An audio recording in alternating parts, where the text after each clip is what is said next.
ఒక భార్య భర్తలు నిన్నే పెళ్ళయింది, వారు ఎలా వెళ్తున్నారు పల్లెటూరులో, ఈ ఊరు నుండి ఆ ఊరికి వెళ్ళాలన్నా, ఈ ఇంటి నుండి ఆ ఇంటికి వెళ్ళాలన్నా నడుచుకుంటూ వెళ్ళాలి. పంటకాలం దాటడానికి వెళ్తున్నారు, తాటి బొత్తను కట్ చేసి సగానికి ఆ కాలువ దాటడానికి ఏర్పాటు చేశారు. ఒక వ్యక్తి వెళ్ళగలడు ముందు. భర్త భార్య ఇద్దరు చేయి పట్టుకొని వస్తూ ఉన్నారు. అక్కడ కూర్చున్నటువంటి అల్లరి మోక ఆట పట్టిస్తూ ఉంటారు. ఈ ఆటగతనంగా ఉన్నటువంటి వాళ్ళంతా అన్నారు, రే పెట్టు కాస్తారా, ఆ ఇద్దరిని ఎడగొడతాను రా అన్నాడట.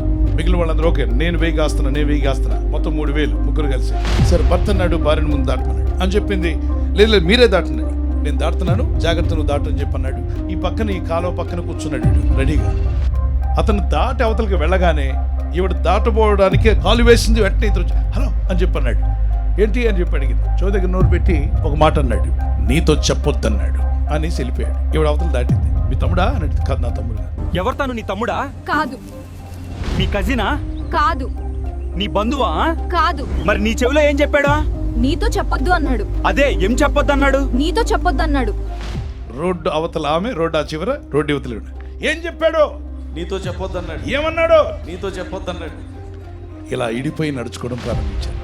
లాస్ట్కి పెద్దలందరూ పంచాయతీ పెట్టి అసలు ఏం జరిగిందిరా, ఏమ్మా చెప్పొచ్చు కదమ్మా అంటే, వాడు నా చెవిలో చెప్పిందే అది, నీతో చెప్పొద్దన్నాడు అని చెప్పి ఏం చేశాడు కుటుంబాన్ని.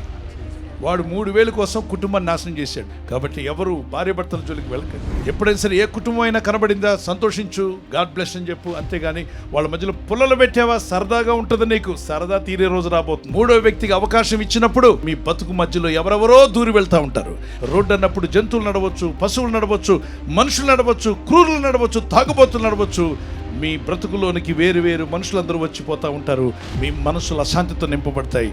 అందుకే 3వ వ్యక్తి మాట వినొద్దు. బైబిల్లో ఒక మాట ఉంది, భార్య భర్తలను వేరుపరచడానికి ఎవడైనా వేలు పెట్టినట్లయితే వాడి మీదకి శాపం వస్తుందట. ఇప్పుడు 3000తో ఆనందించవచ్చు వాడు 3 పూట్ల, కానీ శాపం వాడి వెంటపడి వారి పిల్లల తరుముతూనే ఉంటుంది. ఆయన నిర్మించిన కుటుంబ వ్యవస్థతో ఆటలాడకూడదు.